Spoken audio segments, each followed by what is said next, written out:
A widow told a man she was craving a taste of wild game. Han Chong, who had never been with a woman, was instantly overjoyed. He immediately took his detonators up the mountain, and in a secluded part of the woods, he skillfully planted the explosives and set a trap. He fantasized about the widow rushing into his arms after he caught a badger, but before he could get far, a deafening explosion suddenly erupted behind him, followed by a piercing, heart-wrenching scream.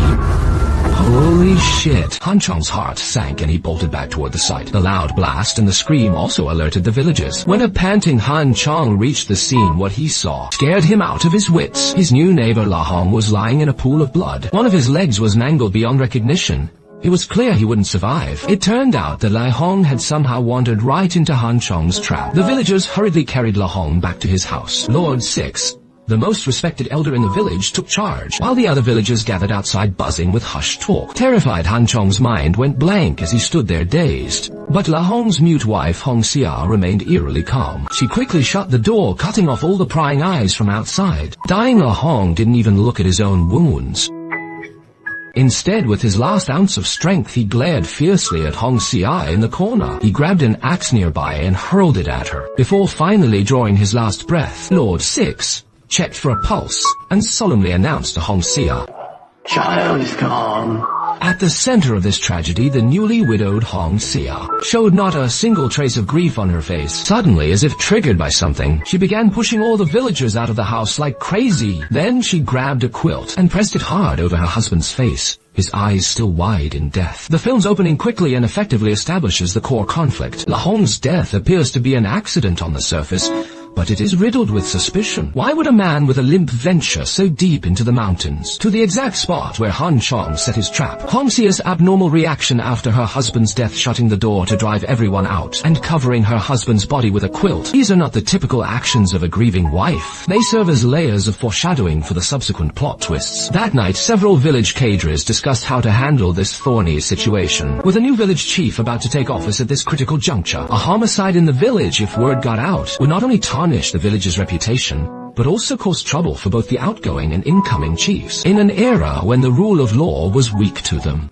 The village's reputation was far more important than justice for an outsider. Ultimately, they decided on a private settlement. Citing a village precedent from years ago, they ordered Han Chong's family to pay 20 yuan in compensation. Upon hearing this, Han Chong's father trembled with rage. He already despised his son for being infatuated with the widow Qin Hua all day long. Now, just to get badger oil for that woman, he had actually caused a death, and it would cost him the life savings he had put away for his funeral. He grabbed a wooden stick and began beating Han Chong relentlessly. This incident exposed the survival logic of the village when a death occurs. The village's first instinct is not to call the police, but to negotiate a resolution internally. This reflects a deep-rooted rejection of external authority and a rural governance style that prioritizes collective face. Just like that, the fates of Han Chong and Hong Xia were forcibly tied together. The next day, La Hong's funeral was held in an eerie atmosphere. As the widow, Hong Xia showed not a trace of sorrow. Instead, she put on clean clothes and carefully groomed herself. When the wooden poles of the pallbearers suddenly snapped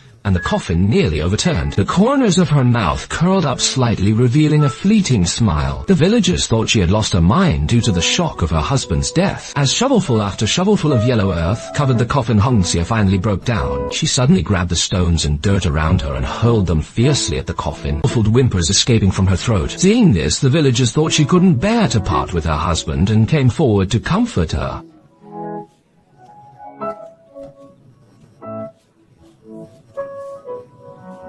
That laughter was faint, yet it pierced the heart of every viewer like a needle. Hong Xia's smile is one of the most powerful images in the entire film. A woman who had just lost her husband, a defenseless mute. She felt no sorrow, only joy. This extremely abnormal behavior was her only way of protesting. It was a celebration of her newfound freedom and the mountain cry she had buried in her heart for years. After the funeral, the village officials gathered everyone again to discuss the details of the compensation. Han, looking impatient, wanted to settle it once and for all, fearing Hong Xia would latch on to him and prevent him from finding a wife. A wife? You still have the nerve to talk about finding a wife. The poor widow is devastated and all you think about is finding a wife. The quarrel between the father and son made the silent Hong Xia laugh, and that crisp laughter stunned everyone present. When the village official asked how much compensation she wanted, She wrote only 2 words. Nothing, no matter how much the village officials tried to persuade her. She stubbornly wrote it over and over. Nothing. Her eyes were firm and resolute. Everyone thought Hongxie had lost her mind. Eventually,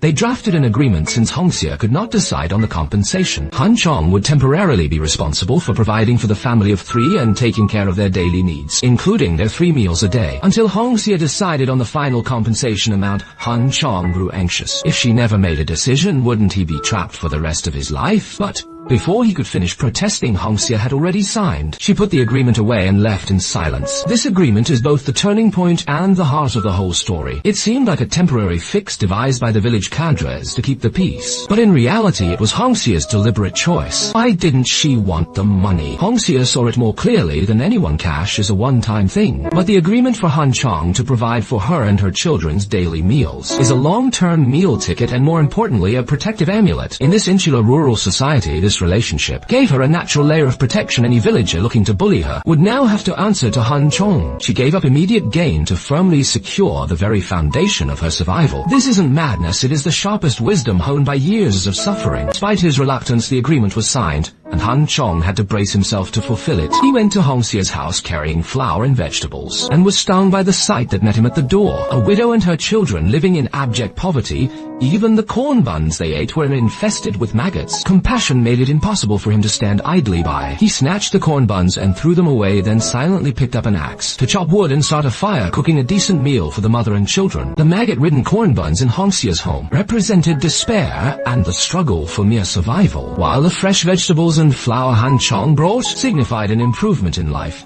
A life with dignity. This change in food vividly reflects the turning point in Hongxie's destiny. Han Chong's father urged him to borrow money from the widow Qin Hua, since he was the one who caused this mess. Unexpectedly, Qin Hua, who used to flirt with him incessantly, turned her back on him the moment money was mentioned. Stop lusting after a salon. Keep your mind in your pants. Get out. Not only did she shirk all responsibility, but she even splashed a basin of dirty laundry water right in Han Chong's face. She humiliated him with the most biting words. Fuming with anger from his encounter with Qin Hua, Han Chong ground tofu in silence as if trying to grind away his frustration. Hongxie clumsily tried to help, but was chased in circles by the donkey. Her disheveled yet comical appearance made Han Chong burst into laughter. He stepped out and took a serious look at this woman for the first time. He realized then just how beautiful she actually was. This is a deeply warm and pivotal scene in the movie. The stone mill turns day after day, heavy and monotonous, much like the trapped fate of the mountain people. It symbolizes how in a life of suffering, 2 people can share the burden and find a new rhythm and hope together. From that day on, Han Chong was no longer just passively fulfilling an agreement. Began to willingly shoulder this responsibility, repairing the house, making furniture, and crafting a rattle for the baby. He used his actions to slowly bring warmth to this broken family. Hongxie responded in her own way, mending Han Chong's clothes and preparing meals for him. While she was mending clothes one day, Han Chong noticed a persistent bruise on her arm, a lingering mark of the abuse inflicted by Lao Hong. He didn't ask questions, he just silently took out the family's badger oil. He rubbed it warm in his palms and gently applied it for her. This tender gesture touched the softest part of Hongxie's heart. This segment is the core of the film's emotional build-up. The director uses mundane details of daily life to show the gradual progression of feelings between Han Chong and Hongxie. This bond wasn't built on romantic